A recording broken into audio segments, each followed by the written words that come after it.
금융시장이 이제 최근 들어서 특히 10월 이후부터 트럼프의 당선 가능성을 갑자기 높게 평가를 했고요. 뭐 금융시장뿐만 아니라 이제 뭐 베팅 사이트라든지 여론조사에서도 조금 그런 부분들이 나타나는 것 같습니다. 그래서 금융시장에서는요, 트럼프의 당선 가능성을 조금 더 높게 평가를 하고 있고요.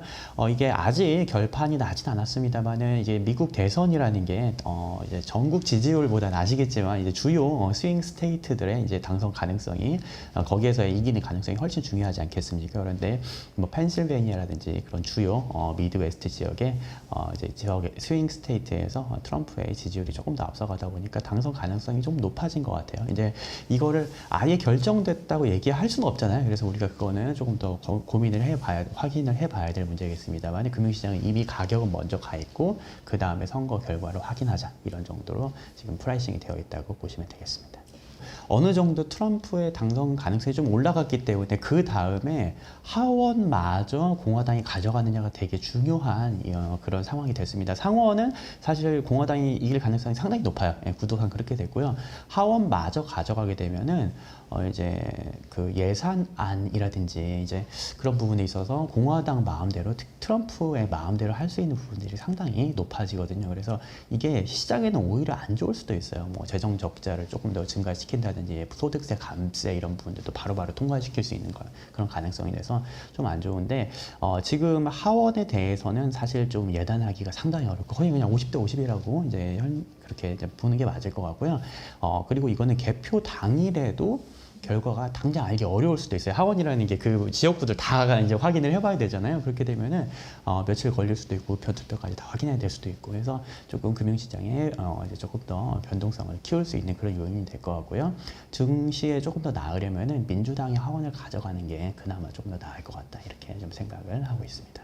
일단은 이 그 금 상승, 금리 상승 이런 것들이 어디에서 어떤 이유에서 이렇게 올라가는지 우리가 그 원인을 좀 생각을 해봐야 되는데, 트럼프 정권이 이제 재정 적자를 일으키고, 사실 돈을 더 많이 쓴다는 거 아닙니다. 이제 그렇다기보다는 감세를 해서 이제 재정 적자가 좀 더 늘어날 것 같은데, 트럼프 1기 때 그랬거든요.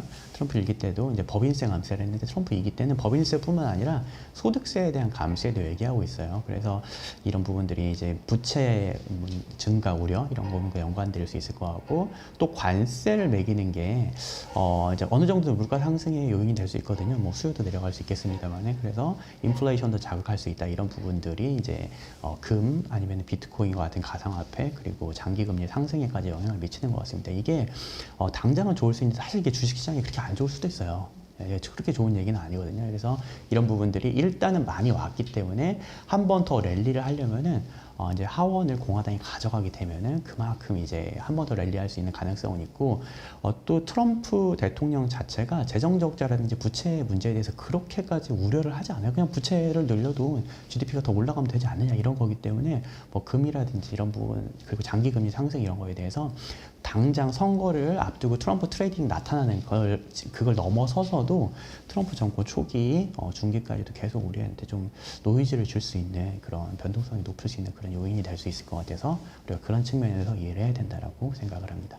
증시를 결과를 얘기하기가 사실 조금 복잡합니다. 증시는 좀 어렵고, 그래도 미국 우선주의가, 트럼프 만약에 당선된다고 하면 미국 우선주의가 조금 더 진행될 거라고 생각을 하면 미국에는 조금 더 좋은 결과가 있을 수 있겠지만, 그것보다는 글로벌 미국 외 국가들에게 좀 안 좋을 수 있고요. 트럼프의 정책이 아까 말씀드렸듯이 재정 이제 문제, 그리고 그 다음으로 무역 분쟁, 특히 관세를 매긴다는데, 관세가 트럼프 1기 때는 대중 관세만 이렇게 매겼습니다만, 트럼프 2기 때는 보편 관세를 매길 가능성들이 지금 논의가 되고 있고, 그러면 우리도 그 타겟이 될 수 있거든요. 그래서 보편 관세의 타겟이 될 수 있는 나라들이 이제 피해를 볼 수 있어서 그런 국가들의 증시가 좀 약세가 될 수 있다, 그런 부분들이 많이 이미 뭐 반영이 되고 있습니다만은, 트럼프 당선 이후에 한 번 더 반영이 될 수 있을 것으로 이렇게 좀 우려가 되는 그런 부분입니다. 네. 일단 해리스 지금 부통령이 당선이 되면은 우리한테는 좋아요. 네, 기본적으로 바이든 정부가 동맹국들을 도와주면서 같이 가자, 이런 입장이고, 그 입장에 연장선에 있을 거기 때문에 사실 우리로서는 해리스가 되는 게 좋은데, 가능성이 조금 낮아진 것 같아서 좀 아쉬운 부분이 있고요. 이제 뭐 2차 전지라든지 아니면은 뭐 이번에 이제 트럼프 리스크 때문에 많이 조정받은 것 같은 미국에 대한 수출주들, IT 하드웨어나 특히 자동차 이런 부분들, 반도체까지도 좀 수혜를 볼 수 있을 것 같아요. 특히 낙폭과대 라고 해서 반등할 가능성이 좀 있어 보이고요. 뭐 신재생이라든지 이런 부분들도 계속 상승을 반등할 수 있는 그런 여지가 있다고 생각을 하고 있습니다. 그런데 트럼프 대통령이 당선이 되면은 전 대통령이 당선이 되면 일단은 아까 말씀드린 대로 보편 관세와 여러 가지 이제 문제들이 우리에게 특히 좋을 일이 별로 없다. 그래서 수혜주를 찾으면 사실은 수혜주가 없습니다.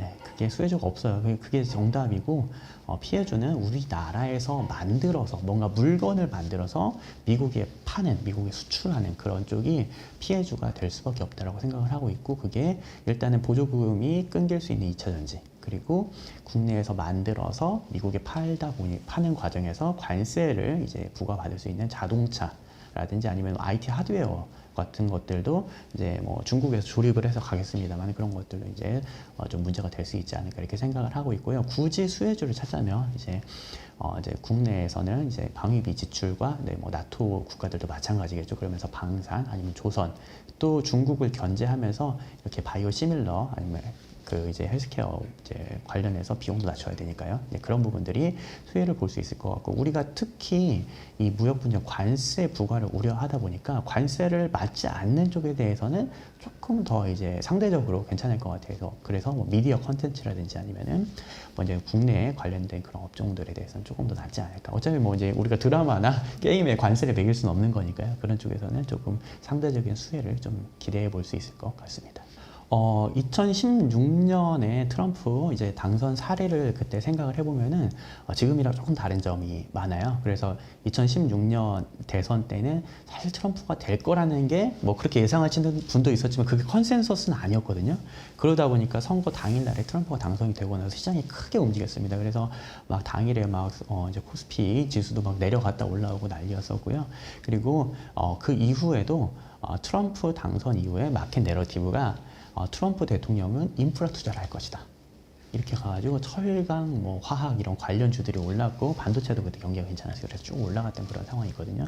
지금은 조금 다릅니다. 일단은 2016년과 사례가 다른 게 트럼프 프라이싱이 지금 먼저 이루어지고 있어요. 조금 더 빨리 될 것 같다. 그래서 이 이후에 선거 개표일에는요, 우리가 대통령 선거보다는 만약에 해리스가 되면 정말 이제 서프라이즈가 되면서 크게 가격이 움직일 것 같고요. 그렇지 않는다고 하면은 우리가 하원이 누가 되느냐에 조금 더 관심이 많아질 것 같아요.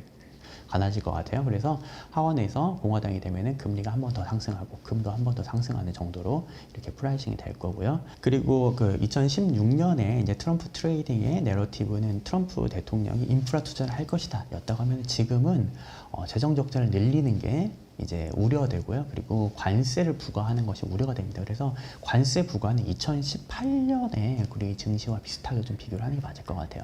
처음에 이 트럼프 일기 때는 관세를 부과한다는 얘기가 있었죠, 중국에. 하지만 그때 사람들이 잘 안 믿었어요. 어떻게 관세를 부과하느냐, 소비자의 후생이 훼손된다라고 했지만 실제로 2017년에 법인세 감사를 하고 그 다음에 이제 기업들에게 뭔가 메리트를 준 다음 2018년에 행정명령으로서 관세를 매겼거든요. 이번에는 이제 시장에서 실제로 관세를 매기는 걸 봤기 때문에 상당히 빠르게 관세 우려도 프라이싱을 하고 있는 중인 것 같습니다. 그래서 그 부분이 인프라 투자라고 기대하는 것보다는 관세 부과에 대한 우려 부분이 상당히 빠르게 먼저 나타날 수 있을 것 같다라고 생각을 하고 있습니다. 예, 일단 트럼프 지금 정권의 정책 방향이 크게는 세 가지로 제가 좀 생각을 해볼 수 있을 것 같아요. 그래서 재정 적자 문제, 특히 재정을 뭔가 더 쓰겠다는 얘기는 잘 안 하는데 그것보다는 감세가 그리고 이제 부채가 좀 계속 올라가고 있기 때문에 이게 좀 문제가 될 것 같고 인플레이션도 유발할 수 있을 것 같고 이 문제는 계속 장기금리의 상승 압력이 되고 이게 뭐 장기금리가 추세적으로 상승하진 않는다 하더라도 뭐 예를 들어 부채 한도 협상이라든지 아니면은 이제 채권을 이제 국채를 발행할 때 그런 때마다 장기금리가 혹시 이제 급등할 수 있는 이제 변동성이 되게 높아지는 그런 상황이 될 것 같아요. 레벨 자체도 한참 올라가 있을 거고요. 그럼 이게 또 증시의 발목을 잡게 됩니다. 이런 부분들이 좀 문제가 될 수 있을 것 같다라고 첫 번째로 생각을 하고 있고요. 두 번째는 아까 말씀드린 이제 관세와 무역 분쟁에 대해서 분명히 이거는 트럼프 일기 때도 경험을 한 것 같아요. 그래서 무역 분쟁은 우리가 좀 감수를 해야 되고 이번에는 중국만이 타겟이 아닐 것이다. 우리도 들어갈 수 있다는 거에 대해서 일단은 우리가 좀 각오를 하고 그 다음에 진짜 정책이 어느 정도 집행되는지 우리가 따라가 봐야 될 것 같습니다. 세 번째로는 지정학적인 문제가 될 것 같은데 이거는 이제 호재와 악재가 약간 뒤섞이는 것 같아요. 그래서 우크라이나 전쟁 같은 경우는 빠르게 휴전을 하겠다는 얘기인데 이게 사실은 이제 러시아의 입맛에 맞게 휴전을 하겠다, 땅을 떼어주자 약간 그런 얘기거든요. 이제 그게 안 좋을 수도 있겠습니다만 당장 유가 안정이라든지 그런 부분에는 전쟁 리스크 안정에는 조금 좋을 수도 있어요. 중동 리스크도 지금 계속 불거질 때마다 유가가 상승하는데 이것도 어떻게든 힘으로 누르면서 안정시키겠다고 하면 유가가 또 안정되는 그런 부분들이 있거든요. 이제 그런 부분들이 뭔가 트럼프 당선 이후에 뭔가 지정학적인 노이즈가 되게 많을 것처럼 우리가 또 생각이 되지만 실제로 전쟁은 또 약간 리스크는 낮아지는 그런 뭔가 아이러니가 좀 나타나지 않을까 이렇게 세 가지 측면에서 트럼프 정권의 정책을 우리가 생각을 해보면 될 것 같습니다. 예, 부통령 후보 JD 밴스의 경우는 기술주에 대한 그런 규제, 특히 뭐 알파벳에 대해서 지금 알파벳 재판 중이잖아요. 근데 그 부분에 대해서 기업을 좀 쪼개야 된다, 기술주를 좀 규제해야 된다 그런 얘기들을 하고 있어요.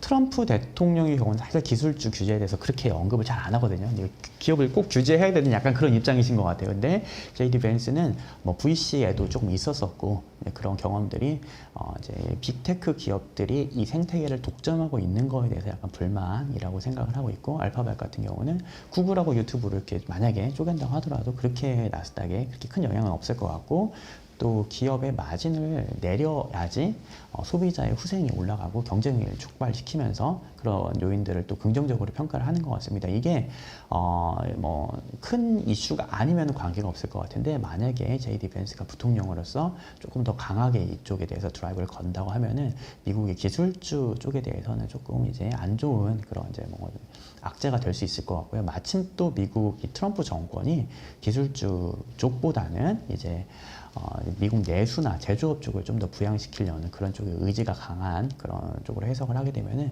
기술주보다는 또 이제 내수주 그런 관련된 증시에 조금 더 미친 호재가 되지 않겠느냐, 기술주에는 조금 악재가 될 것 같고 이렇게 생각을 하고 있습니다.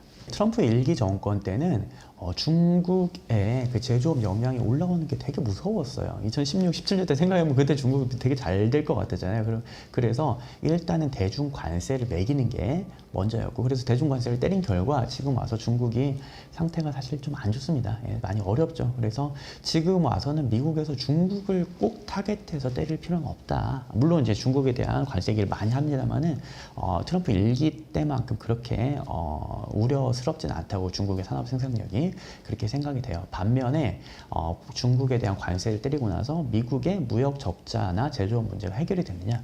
해결된 게 없고 미국의 무역 적자는 훨씬 더 증가를 했습니다. 중국 외에 다른 나라들에서 다 수입이 더 늘어나잖아요. 뭐 베트남, 멕시코, 그리고 한국, 일본, 뭐 대만 이런 등지에서 더 이제 수입이 더 늘어난 상황이고요. 코로나를 거치면서 더욱. 그리고 미국의 제조업들은 이제 보조금을 줘가면서 뭔가 육성을 하겠다고 하지만 쉽지 않습니다. 그래서 미국 정부는 저번에는 이제 중국을 때리기 위해서 이제 뭔가 이제 관세 정책을 폈다고 하면, 이번에는 미국 제조업을 살리기 위해서 미국 국경 내에서 생산하는 그런 제조하는 그런 기업들에게 가격 메리트를 주자라고 정책을 펼 거고요. 그게 보편 관세가 될 것 같아요. 그리고 지금 중국에서 생산하는 물건들이 관세를 맞고 들어오기도 하지만은 일부는 뭐 멕시코라든지 베트남이라든지 그런 국가들을 통해서 들어오게 되면은 관세를 회피할 수 있거든요. 이제 그래서 그게 사실 어떻게 되는지 잘 몰라요, 미국에서도. 그러다 보니까 어느 국경으로 들어오든지 관세를 매기는 게 맞겠다, 그런 결론에 도달한 거 같고, 사실 그렇게 되면은 우리로서는 좀 좋을 게 없는데 이제 미국의 그 국민들이 관세에 대해서 우려를 하면서도 미국 제조업을 지켜야겠다는 그런 또 생각들이 좀 강하고, 중국에 대한 규제 이런 것들도 계속 있다 보니까 우리도 좀 이제 보편 관세에 대한 걱정은 우려는 해야 되지 않나 이렇게 생각을 하고 있습니다. 지정학적 리스크가 사실 판단하기 되게 어려운데 일단은 지정학적 리스크의 전쟁 자체를 놓고 보면은 조금 휴전 가능성이 좀 높아 보인다라고 생각을 합니다. 우크라이나 전쟁이 일단 휴전하는 건 모두에게 호재예요. 예, 유가도 내려갈 가능성이 있고요. 그리고 중동 리스크에 대해서도 이게 트럼프가 거의 뭐 억지를 부릴 수도 있습니다. 근데 여튼 트럼프의 위협과 이런 강력한 미국의 그 발언, 리더십 이런 것들이 리스크를 일단은 뭐 근본적인 해결은 안 되겠지만 억누르는 방향으로 진행을 하면서, 트럼프 대통령 같은 경우는 미국 내에서 지금 하는 뭐 많은 정책들이 인플레이션 유발하는 정책이거든요. 소득세 감세, 뭐 아니면 뭐 관세 부과 이런 것들이, 또 이민자들 안 받는 것들. 그래서 인플레이션을 낮추려면 유가를 낮춰야 돼요. 그래야지 금리 인하 한 번이라도 더 하거든요. 유가를 낮추려고 되게 노력을 많이 할 거고 미국 내에서도 에너지 개발을 할 거고요. 그런 상황에서 해외에서 이렇게 뭔가 분쟁을 일으키고 또 해외 파병을 해야 되고 뭐 자원 그 재정을 지원해야 되고 그럴 일을 정말 반기지 않습니다. 그런 부분들이 미봉책일 수 있겠지만 당장에 뭔가 분쟁은 낮출 수 있는 그런 요인으로 작용한다고 생각을 하고 있고요. 트럼프 정권이 4년이에요. 앞으로 뭐 그 뒤에 벤스가 더 할 수 있을지 모르겠지만 일단 4년이거든요. 4년이면은 그 4년 동안에 미봉책이라 할지라도 뭔가 글로벌리 위협은 늘어나되 실제로 전쟁은 조금 줄어드는 전쟁 리스크는 그런 방향 우리가 접근을 이해를 하는 게 맞지 않을까 이렇게 생각을 합니다.